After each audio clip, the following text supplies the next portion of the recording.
கர்த்தருடைய பரிசுத்த நாமத்திற்கு ஸ்தோத்திரம்.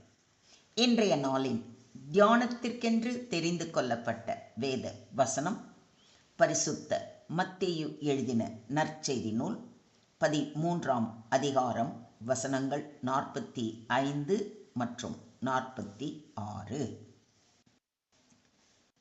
மத்தேயு 13, 45 மற்றும் 46.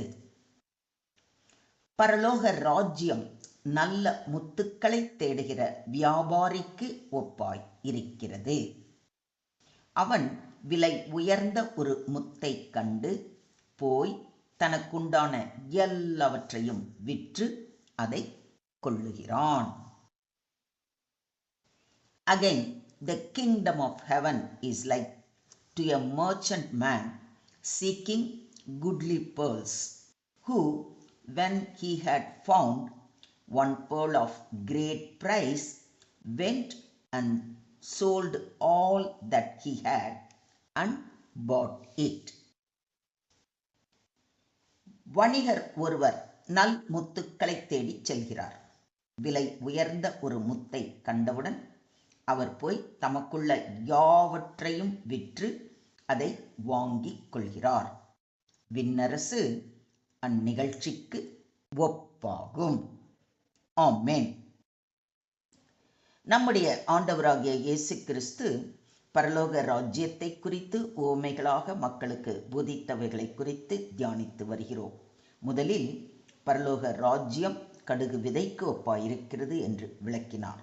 அடுத்ததாக புளித்த மாவுக்கு ஒப்பிட்டார்.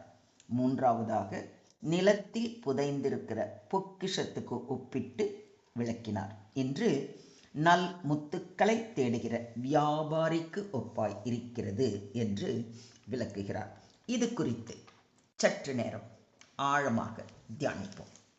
இந்த உவமையில் சொல்லப்பட்ட வியாபாரி முத்து விலை உயர்ந்தது அனைத்தையும் விற்று வாங்குதல் என்பது எதை குறிக்கிறது என்று முதலில் பார்ப்போம். இங்கு வியாபாரி என்பவன் உண்மையை தேடுகிறவன். இவன் தற்காலிகமான உலக சந்தோஷத்துக்காக அல்ல, ஆன்மீக செல்வத்திற்காக தேடுகிறவன்.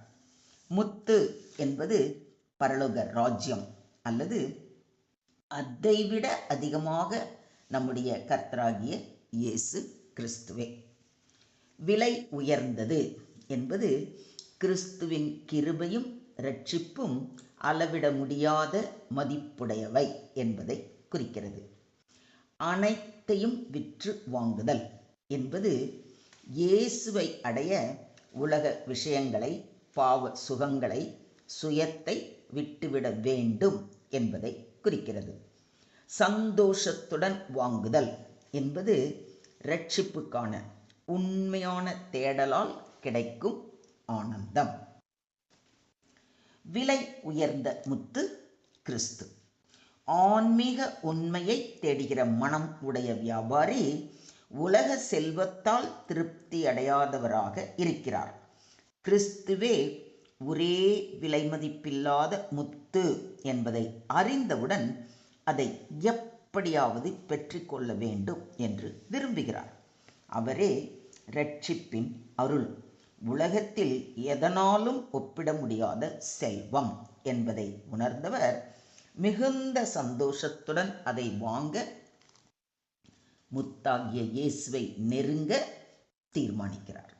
அதற்கு தன்னிடத்தில் உள்ள எல்லாவற்றையும் விற்றால் மட்டுமே அந்த முத்தை வாங்க முடியும் என்று உணர்கிறார். தற்காலிகத்தை கைவிட்டு நித்தியத்தை தேர்ந்தெடுத்தார். உண்மையான ஆனந்தம் பெற்றார்.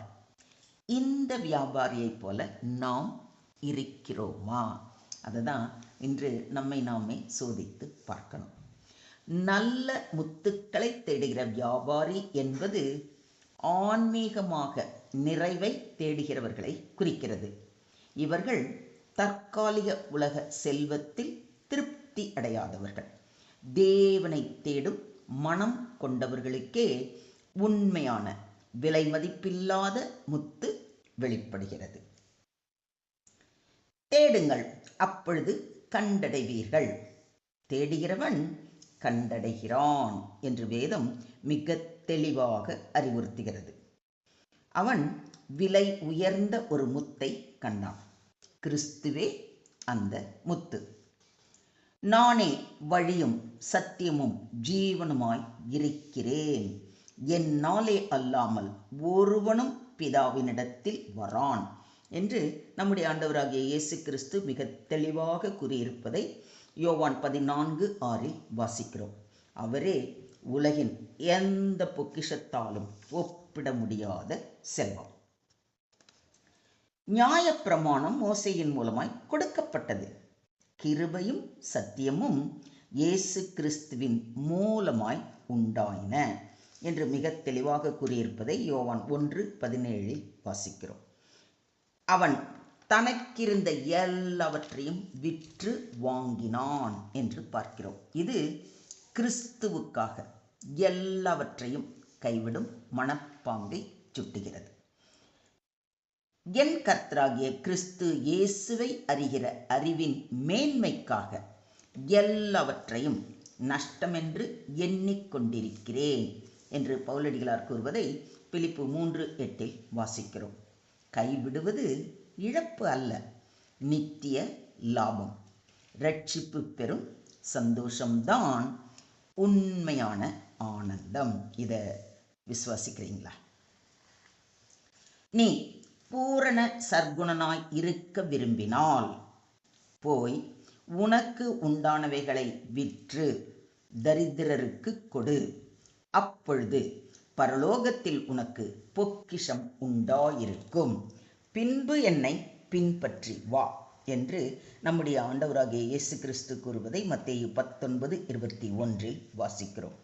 பொக்கிஷமாகிய முத்தாகிய தேவனிடத்தில் நாம் சேர வேண்டுமானால் நம்மிடத்தில் உள்ள உலக ஆசை, பாவ சுகங்கள் மட்டுமல்ல, நம்மிடம் இருக்கும் செல்வத்தையும் ஏழை எளியவர்களுக்கு நம்மால் இயன்ற அளவு கொடுத்து உதவும் போதுதான் பூரண சர்க்குணனாக மாறுவதோடு பரலோக ராஜ்யத்திற்குள் பிரவேசிக்கும் தகுதியையும் பெறுவோம்.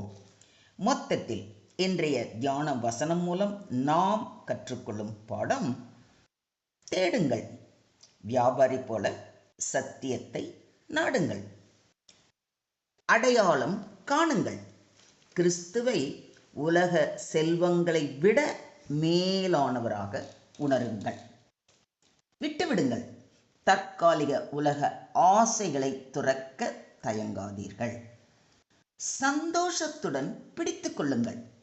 கிறிஸ்துவோடு இணைந்த வாழ்வு மிக பெரிய ஆசீர்வாதம்.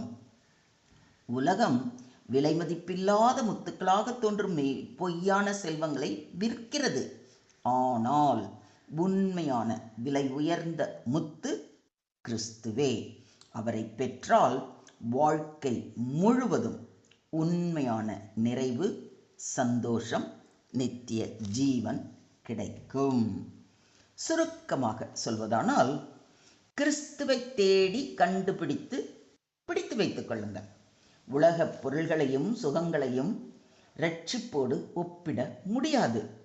கிறிஸ்துவை முதலில் வைத்தால் வாழ்க்கை நிறைவடையும். பரலோக ராஜ்யமும் கிறிஸ்துவும் நம் வாழ்க்கையில் பெறத்தக்க மிக பெரிய செல்வம். அதை அடைய மற்ற அனைத்தையும் விட்டுவிட தயாராக இருக்க வேண்டும். என்ன, தயாரா இருக்கீங்களா? தாகமாயிருக்கிறவர்களே, நீங்கள் எல்லோரும் தண்ணீர்கள் அண்டைக்கு வாருங்கள். பணமில்லாதவர்களே, நீங்கள் வந்து வாங்கி சாப்பிடுங்கள். நீங்கள் வந்து பணமும் இன்றி விலையும் இன்றி திராட்சை ரசமும் பாலும் கொள்ளுங்கள் என்று இரு கரம் நீட்டி நம்மை அன்போடு அழைக்கும் தேவாதி தேவனிடம் சேர்வோமா? ஸ்தோத்திரம் ஆண்டவரே, ஸ்தோத்திரம் கர்த்தாவே, ஸ்தோத்திரம் ஸ்தோத்திரம் ஸ்தோத்திரம்.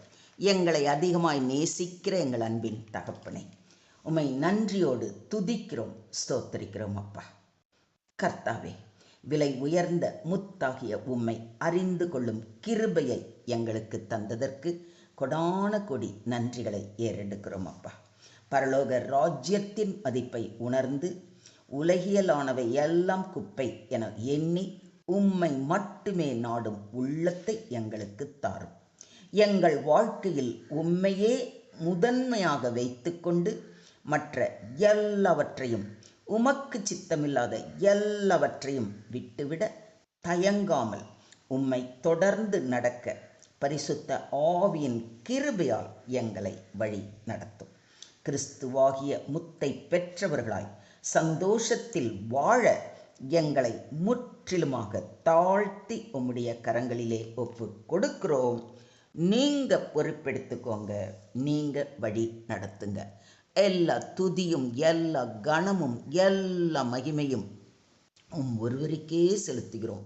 மீட்பர் இயேசுவின் மூலம் ஜெபம் கேளும் எங்கள் ஜீவனுள்ள தகப்பனே. ஆமென்.